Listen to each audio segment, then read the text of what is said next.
Hello my dear students, welcome back to BNC academy. ఈ రోజు ఈ క్లాస్లో మనం 21 డేస్ స్పోకెన్ ఇంగ్లీష్ కన్సిస్టెన్సీ ఛాలెంజ్లో భాగంగా డే 13లో ఉన్నాము. ఈ రోజు గివింగ్ డైరెక్షన్స్ అనే కాన్సెప్ట్లో ఛాలెంజ్ అయితే తీసుకోబోతున్నాం. ఓకే, సో ఈ ఛాలెంజ్ మీరు ప్రాక్టీస్ చేయడం వల్ల డైరెక్షన్స్ని ఎలా సింపుల్గా ఎలా చెప్పాలి, క్లియర్గా ఇంగ్లీష్లో ఎలా కన్వే చేయాలి అనేది మీరు నేర్చుకుంటారు. అట్ ద సేమ్ టైం ఇది ఒక ఎసెన్షియల్ స్కిల్ మన డైలీ లైఫ్ కన్వర్జేషన్లో. గివింగ్ డైరెక్షన్స్ అనేది మోస్ట్ ప్రామినెంట్ అనుకోవచ్చు. ఓకే, ఎవరైనా టూరిస్ట్‌కి హెల్ప్ చేయడానికి గానీ, లేదంటే ఒక ఫ్రెండ్‌కి మీరు గైడ్ చేయడానికి గానీ, ఎవరైనా అన్‌నోన్ పర్సన్స్ మిమ్మల్ని రూట్స్ ఇటు నుంచి వెళ్తే ఈ అడ్రెస్ వస్తుందా అని అడిగినప్పుడు, మీరు డైరెక్షన్స్ అనేవి ఇంగ్లీష్‌లో ఎలా ఇవ్వాలి అనేది కంప్లీట్‌గా ఈ డే 13 ఛాలెంజ్‌లో మీరు నేర్చుకుంటారు. Okay, step by step how to give directions in English. Step 1 చూసుకున్నట్లయితే, start with a greeting, offer to help. So గ్రీటింగ్‌తో స్టార్ట్ చేయండి అండ్ వాళ్ళకి హెల్ప్ చేస్తున్నాను అనే ఒక ఆఫర్ అయితే చెప్పండి. How can I help you అని అడగొచ్చు కదా. సో ఆ విధంగా ఒక పర్సన్ ఎవరైనా రోడ్లో హెల్ప్ కోసం చూస్తున్నారంటే yes we can sense that feeling.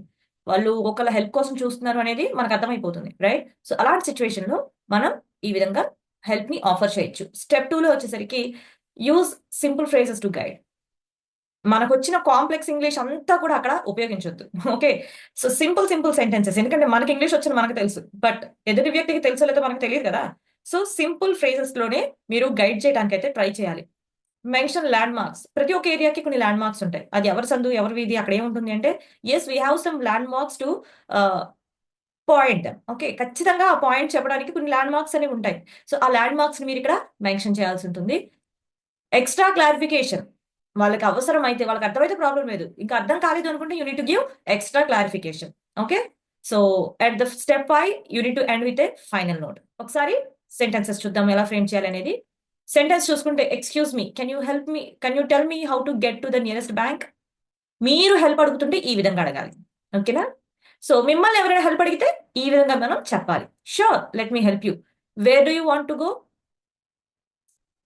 ఇది మీరు ఆన్సర్ చేసేట్లయితే, అంటే సమ్ ఎక్స్ పర్సన్ వచ్చి మిమ్మల్ని అడిగితే మీరు ఎలా ఆన్సర్ చేయాలి అనేది ఈ సెంటెన్స్ ద్వారా మనం చెప్తాం. ఖచ్చితంగా నేను మీకు హెల్ప్ చేస్తాను, మీరు ఎక్కడికి వెళ్ళాలనుకుంటున్నారు. Okay, go straight on XYZ street or turn left or right at the next traffic light. Next traffic light దగ్గర లెఫ్ట్ తీసుకోండి, లేదంటే రైట్ తీసుకోండి. ఆ విధంగా walk for about 5 minutes and you will see it on your right. So ఒక 5 నిమిషాలు ముందుకు నడవండి, మీరు రైట్ లో మీరు కావాల్సినటువంటి డెస్టినేషన్ ని చూస్తారు.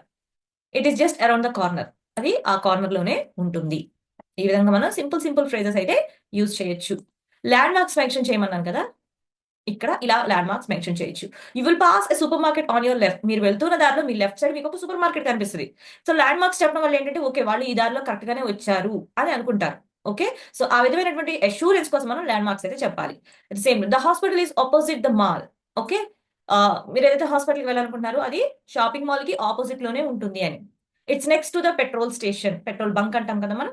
సో మీరు ఏదైతే అడ్రస్ చెప్పారో అది పెట్రోల్ బంక్ నెక్స్ట్ పక్కనే ఉన్నది అని చెప్పేసి మనం చెప్తున్నాం. ఇక్కడ ఆపోజిట్, నెక్స్ట్ అనే వర్డ్స్ గుర్తుపెట్టుకోండి. ఓకే, స్టెప్ 4 లో ఎక్స్ట్రా క్లారిఫికేషన్. కొంచెం ఎక్కువ డీటెయిల్స్ ఇవ్వాల్సి వచ్చినప్పుడు, if you reach the park you have gone too far. ఒకవేళ మీకు పార్క్ కనిపించిందంటే మీరు కొంచెం ముందుకు వెళ్ళిపోయారని అర్థం. Okay, take the second left after the bakery. So bakery దాటిన తర్వాత సెకండ్ లెఫ్ట్ తీసుకోండి. The bus stop is in front of the library. Bus stop లైబ్రరీకి ఎదురుగానే ఉంటుంది. సో ఈ విధంగా మనం ఎక్స్ట్రా క్లారిఫికేషన్స్ అయితే ఇవ్వచ్చు. సో ఫ్రెండ్లీ నోట్ తో ఎలా ఎండ్ చేయాలి. I hope that helps. నేను చెప్పింది మీకు హెల్ప్ఫుల్ హెల్ప్ఫుల్ అనిపించింది అనుకుంటున్నాను అని చెప్పేసి చెప్తాం. సేఫ్ ట్రావెల్స్, సేఫ్ జర్నీ అంటాం కదా అలా. Let me know if you need more help. So ఇప్పుడు వరకు చెప్పిన డీటెయిల్స్ మీకు అర్థం అవ్వకపోతే, ఇంకా హెల్ప్ చేయడానికి నేను సిద్ధంగా ఉన్నాను అని చెప్పే విధంగా మనం ఈ ఫ్రేజ్ అయితే యూజ్ చేసుకుంటాం, రైట్?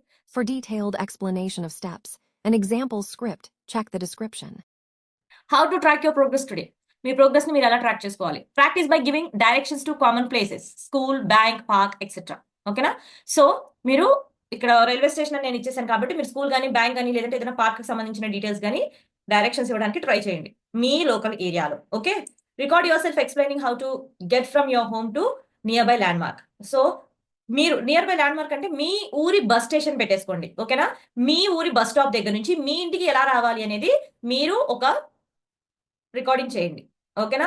సో ఇది నాకు ఎగ్జాంపుల్ పెట్టేటప్పుడు నాకు ఇది చేయొద్దు. You can do for your self. నాకు రికార్డింగ్ ఇచ్చేటప్పుడు మీ ఊరి బస్ స్టాప్ నుంచి, ఓకే, మీ ఊరి బస్ స్టాప్ నుంచి ఆ, మీ ఏరియాకి సంబంధించి ఏదైతే ఫేమస్ ప్లేస్ ఉంటుందో ఆ ప్లేస్ కి డైరెక్షన్స్ అనేది అయితే ఇవ్వండి. Okay, so coming to next one, use a map and try describing roots to different locations. ఏదైనా మ్యాప్ యూజ్ చేస్తూ రూట్స్ చెప్పడానికి at the same time different locations ని మెన్షన్ చేయడానికి అయితే మ్యాప్ అయితే యూజ్ చేసుకోండి. 2 రోల్స్ తీసుకోండి, ఫ్రెండ్ అయినా ఫ్రెండ్, లేదంటే ఇంకెవరైనా అన్నోన్ పర్సన్ అయినా సరే, asking for direction and giving them, రెండు కూడా మీరే చేయండి. ఓకే, సో ఈ రోజు డే 13 లో మీ ఛాలెంజ్ ఏంటి అంటే, stand in front of a mirror and practice giving directions. Help a friend or family member by guiding them to A place. So me friend కానీ మీ ఫ్యామిలీ మెంబర్స్ కానీ వాళ్ళకి తెలియని ఒక ప్లేస్ గురించి మీరు డైరెక్షన్ అయితే ఇవ్వడానికి ట్రై చేయండి. Use real locations in your city town for more realistic practice. చెప్పాను కదా, మీ ఊరిని బట్టి మీ ఏరియాలో ఏదో ఒక ఫేమస్ ఉంటుంది కదా, ఫేమస్ ప్లేస్ అనేది, ఆ ప్లేస్ కి మీ బస్ స్టాప్ నుంచి ఆ ఫేమస్ ప్లేస్ కి ఉన్నటువంటి ఏరియా డైరెక్షన్స్ అనేవి మీరు మీ ఛాలెంజ్ లో భాగంగా ఇవ్వడానికి ట్రై చేయండి. ఓకే, అందరికి అర్థమైంది అనుకుంటున్నాను. సో డే 14 ఛాలెంజ్ లో అయితే మళ్ళీ కలుద్దాం. Till the time, take care.